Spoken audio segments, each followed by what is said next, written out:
The Minnesota Timberwolves lost the first two games of the Western Conference Finals in such a disappointing fashion and with such solemn energy that I had my doubts that we would be seeing this team at its best at any point in this series. But the Timberwolves just ran away with what I think was the most impressive and most important win in the Anthony Edwards era. I said after the first two games that the OKC Thunder are just simply the better NBA team, and I still stand by that, but the Minnesota Timberwolves are not the type of team to roll over and die regardless of how high the odds are stacked against them. Not only do I think this is their most impressive win in this era, but I also think this is one of the most impressive game-to-game turnarounds that I have ever seen in the playoffs. They went from looking completely defeated after the first two games to being up 30 points at halftime. That displays a remarkable amount of resilience. So let's talk about how the Minnesota Timberwolves completely flipped the script in this series. Hello everybody, welcome to Rusty Bucket. Subscribe to the channel, drop a like on this video, and check us out over on Spotify and Apple Podcasts if you would like to enjoy this as an audio-only experience. Let's go ahead and get into the recap. However, there's not actually that much to highlight because this game was a blowout the whole way through. So for the first quarter, I don't know that the Timberwolves could have dreamt of a more ideal start. I actually cannot remember the last time that I have seen a team bounce back this dramatically, both in ability, but honestly, more importantly, in energy. OKC started off good right out of the gate with back-to-back shots from Hartenstein, but after that, it was all Minnesota. They would quickly score 8 points before Chet would hit a three, but then Ant would respond with this play, which was honestly more about Minnesota's execution than anything. This is a phenomenal off-ball set for Ant. Dort fights through the first screen pretty well, but he has another one from Rudy Gobert waiting for him. Edwards is as open gets for a wing three, and he nails it. Julius Randle also hit a pair of fadeaways in this initial run, which is a very encouraging sign. But what really started to blow the game wide open was Minnesota getting out in transition. If there was any aspect of this game where they really flipped the script, it is turnover generation and transition points. By halftime, they had forced 10 turnovers from OKC when they average 11 per game as a whole for the playoffs thus far, nearly at their game average at halftime. Ant got a transition dunk off of a long rebound, which was his first of this series. He hit another three, this time a pull-up, and then again he got a transition dunk, this one off of a steal. Meanwhile, Shea went 1 for 6 in the first quarter, by contrast to Ant's 5 for 6 shooting. Things got so bad for Shea that he even got ripped by Rudy Gobert high on a ball screen at one point. By the 2-minute and 16-second mark, Caruso's top of the key three would finally get the Thunder into the double digits. He tried to lift his team's spirits, bring the energy up. He was being like, come on guys, we can do this. But no, they really couldn't. Ant put an exclamation point on the quarter with another pull-up three, his third three overall of the quarter.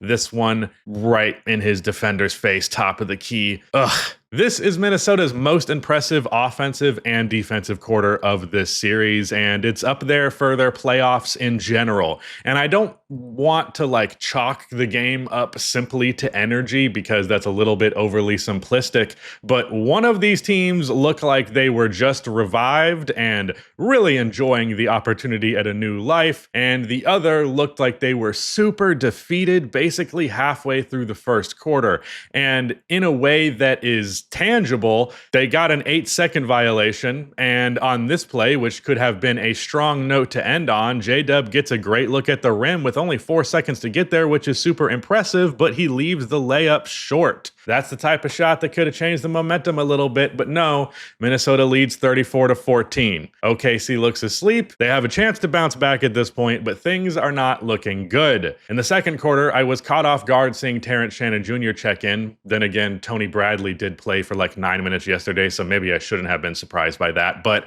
I was even more surprised to see him get a bunch of buckets. He immediately, on the first possession in, gets a tough off-balance runner down the middle of the lane to drop and one.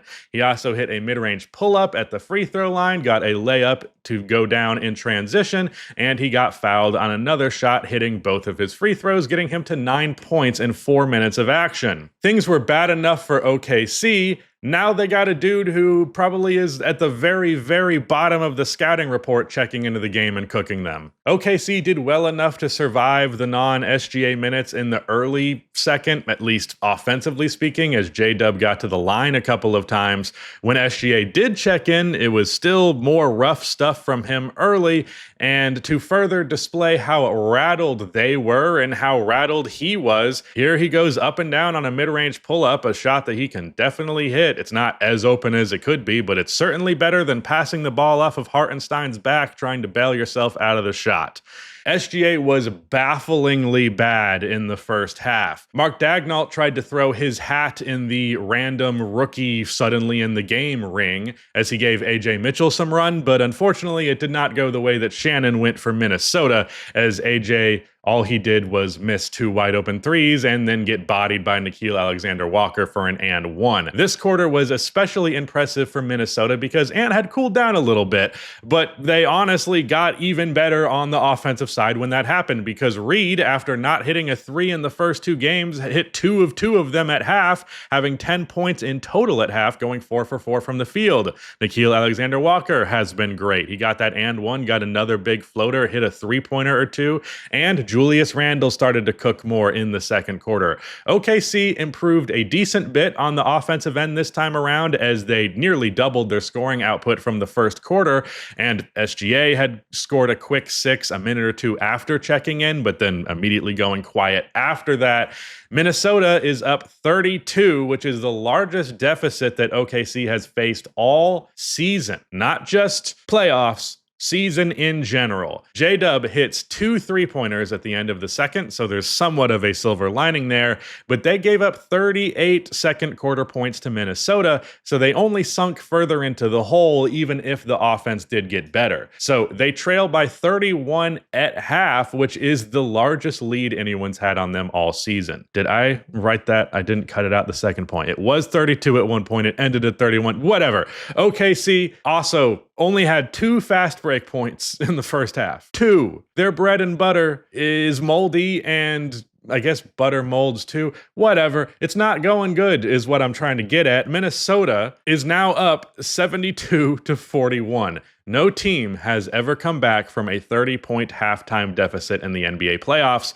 So with that in mind, you are going into this half not really expecting to win, but you have to fight back and at least, get some of your rhythm going for game 4. Show them that they have only defeated you in this game, not defeated you in general, just so they don't have that confidence boost as much to make them feel like they have you.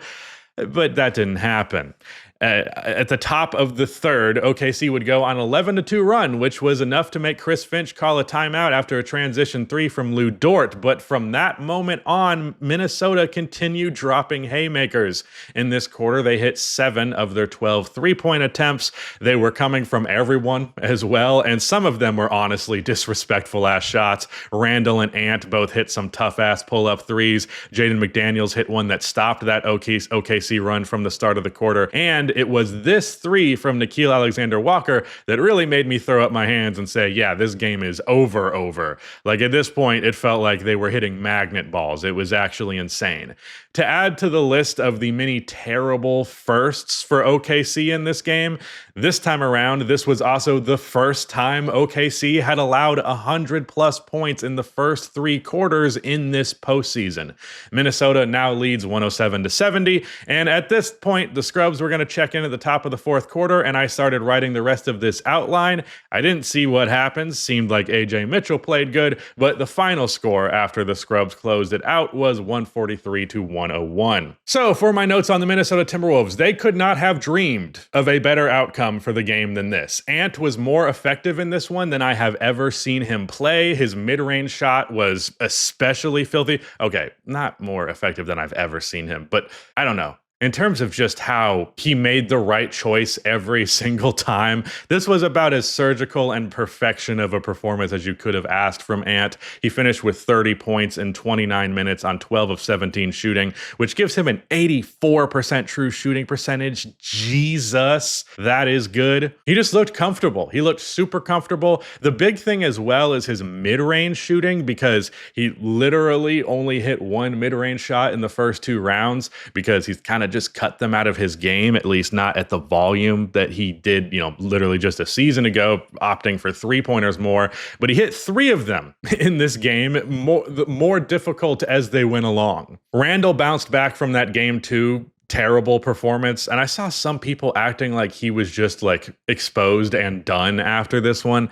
I think that's a bit dramatic. I think he's played well enough to this point that we shouldn't act like it was just a gimmick all the way to this point, and he proved it's definitely not the case in this one. But a big catalyst in this one was that they managed to be a good offense when Rudy was on the floor. He did have a pair of putback dunks, but it wasn't really because of him. It was just everyone else was on, and it made up for a lot of the deficiencies around the basket. The other thing that helped was OKC not hitting so many mid-range shots, because the rim protection from Rudy Gobert was significantly less valuable defensively in that game too, because he was often caught and drop, but also it was the zone defense where there were a lot of open opportunities that the Thunder just were able to walk into. This time around, not so much. They really stopped playing the zone defense that we saw for large portions of the first 2 games in this series, and we really only saw them win away from at the very end of the 4th quarter. And that man defense just meant that SGA and Dub were not able to walk into open space as much, because they were able to find the hole in the defense and then elevate and hit the shot. In game 2, Shea and J-Dub combined shot 15 for 23 from mid-range. That is scorching. In this one, they shot 1 for 8. They hit 14 less mid-range shots and attempted 15 less. That's the math, right? Yes. They just couldn't find the space. It wasn't available to them. Rudy was playing higher on screens, and their man defender wasn't often leaving them, playing more focused towards just playing their zone. There was not holes in the defense that they were able to pick apart. They were kind of just stuck. Another thing is this was, of course, fast break points. I mentioned the getting in and getting out on transition. OKC dominated on the break in the first 2 games. Not only were they forcing more turnovers, but they were doing a way better job of converting on those turnovers on the offensive end. That was completely the other way around in this one. They flipped the script here more than anything else. They also had an exceptionally hot shooting night. However, that was largely because of an improved processing, one that probably won't be repeated. They're not going to shoot as well as they did in this game again, probably, but this isn't me making a shooting variance argument. They didn't need to be scorching from 3 to win this one,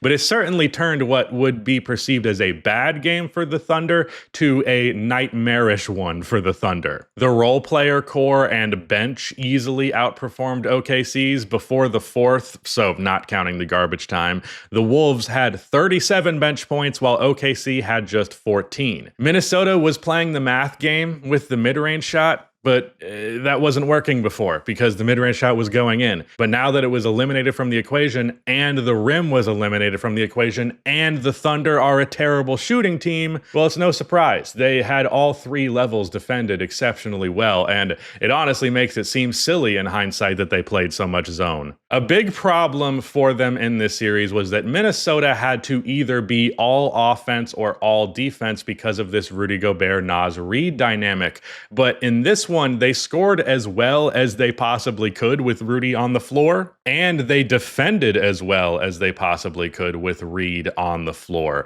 because they were, again, lack of zone, lack of opportunities to poke holes, more man defense, more just straight up cutting someone off on a drive. There was less instances where Reid had to be a strong rim protector to begin with, so that negated a lot of the negative from him. Last note, I will say, we might be witnessing Terrence Shannon Jr. getting a real opportunity to get a big paycheck going down the line. Obviously, he's on a rookie deal, so there's still time for him to fall back off, but he played really good in this one, and not in a way that is fluky at all. This wasn't just hot game. This was, yeah, that dude's pretty good, actually. Some notes on the Thunder. If you're an SGA hater, this is the game that you were waiting for. This was a complete disaster class from him, his worst performance of the playoffs. He shot 4 for 13 from the field for 14 points, and he had a game worse -32. Him not getting to his mid-range spots really kills the rest of his offense, because it takes away his drive as well. And then he ends up taking a bunch of pull-up threes. And if SGA is primarily taking pull-up threes for his jump shots, well, that is a huge win for the defense, because as weird as it is, because the math on pull-up mid-range shots suggests that it's not very good, but SGA is such a historically efficient mid-range shooter. He's shooting damn near 60% from that range. That's more efficient than him shooting 20-something% on pull-up threes as he has in these playoffs. It maybe even be below 20. It wouldn't surprise me. He went 2 for 5 from outside in this one, but ultimately, if 5 of his 13 shots are coming from outside, the Timberwolves should feel pretty good about that, especially if none of those 5 attempts are clean ones. Chet continues to make me think that he was just a fake shooter this whole time. 1 for 4 from outside in this one, 3 for 11 on the series as a whole. He went 1 for 6 in game 2 in spite of everything else that he did well. He scored inside the arc well in this one, and his defense was fine, but disappointing again. And I think that's probably the biggest hit to their spacing that they've had, because everything else is mostly to be expected. But Chet being this bad shooting the 3 ball has been a huge hindrance, especially to the success of their double bigs lineup. J-Dub went back to ass cheeks mode for this one after being great in game 2. He couldn't make up for it with his playmaking either, like he had in many of these games in the past. Their big 3 combined for 37 points in this one. For contrast, they combined for 86 in game 2. They combined for less than Shea had in game 2 in this one. That is not good. Once again, the outside shooting difference between these two teams was night and day, but that was the case beforehand. I believe the Timberwolves won the 3-point battle in both of those games, but you've now lost things that have been your edge. The 3-point shooting, you knew you probably weren't going to win there, but their lack of transition offense took everything away. When the Thunder are not getting out on the break and getting to the rim at will in the half court, they start to look like Boston looks when they aren't hitting their threes, where suddenly they have 0 wind in their sails offensively, and they look about as bad on that end as a contender possibly could. There was also in the half court absolutely 0 off-ball movement happening when OKC's offensive output becomes determined by their half court offense in its entirety. It suddenly gets very rough because their half-court offense is mostly just pretty good. It's not exceptional. There aren't a lot of NBA teams that do better against a zone than against a man defense, but honestly, that seems to be the case from the OKC Thunder.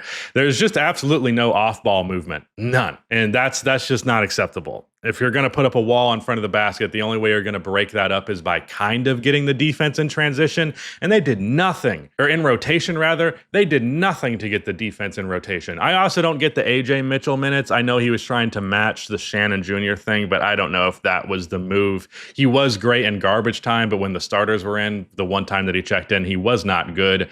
Isaiah Joe, another huge hit to their spacing. 0 for 5 from 3 in this one. He got the start at the second half in hopes that he would be a spark plug, hit some big threes for them, but he hit none of them in this one. And after this game, he is shooting 33% from 3 in these playoffs. He's supposed to be their designated shooter. So the fact that he isn't hitting is a huge issue.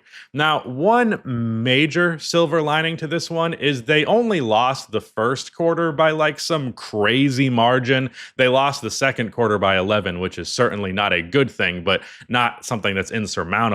But that compounded on the first quarter obviously was. But the third, they only lost that by 6 points. So they only played outright embarrassing for one quarter, and they ended on a decently high note. When you consider the shooting variance that was definitely at its most severe, which was during that third quarter, they overall left the floor having done a good job of matching Minnesota. That's a quarter that they could have won literally if just 2 of those threes didn't go in, that likely don't most of the time. So you left on a high note. I think their offense figured it out more and more as the game went along. Scoring 29 points in the third quarter is right in line with the 30 that they average in the third in these playoffs so far, but their defensive issues remained the whole way through. So how worried am I about the Thunder? Well, I expected Minnesota to win Game 3. I did not think they were a slouch team that was going to get completely steamrolled. However, I certainly didn't expect it to happen quite like this. Minnesota has shown enough that I think they can absolutely win Game 4. And after the first 2, what I saw from OKC was so dramatic that I felt just so super compelled to be like, yeah, it's pretty much over. And I try to be as unreactionary as possible, but 2-0 series leads already spells disaster for teams, but 2-0 series lead in that manner extra spells disaster. But after what I saw in this game, I feel super compelled in the opposite direction to say, no, this one's not over. This can still be a series, which I prefer, by the way. Obviously, I'll be disappointed to be wrong about the Thunder if they were to lose this series, and even wrong about them after saying they were going to dominate basically the rest of the way through. But I want more basketball. It seems like Pacers-Knicks might be a short series. It seemed like this one might be a short series. I want at least one competitive conference finals, so I'm enjoying this, both from a just fan perspective, but also I want more videos to make money on. If the series are over, there's less games to talk about. But for my worried meter, I'm going to look at it from 2 different points of views, both for how they should be worried about the series and then also how they should be worried about it just being competitive the rest of the way through. Taking into the context that they're up 2-1 going into that Game 4, taking into the context that they have a good chance of winning that Game 4. For the series at large, I'm only going to give them a 3 out of 10 in terms of how worried they should be about losing. However, how worried should they be about them making it competitive the rest of the way and likely winning another game? I'm going to say a 5 out of 10. And I don't know, there's the rest versus rust thing has been talked about all damn playoffs, so I don't even really want to get into that. But like, probably better than not to get this series out of the way in 5 and maybe Pacers-Knicks gets extended. But I don't know. I don't know. I don't know. These playoffs, man, they're really something else. I expect the Thunder to have a hell of a response game in Game 4. However, I also expect Minnesota to be way more prepared for the haymakers that the Thunder are going to throw at them than they were at the start of this series. They woke up. They look completely different as a team, and the Thunder are still better. Better teams lose playoff series plenty of times. It's still possible, and let's not have a 2011 LeBron-esque choke, SGA. That would be a little bit of an L, I would say. But yeah, that is it. Shout out to Rudy for editing this video, and goodbye.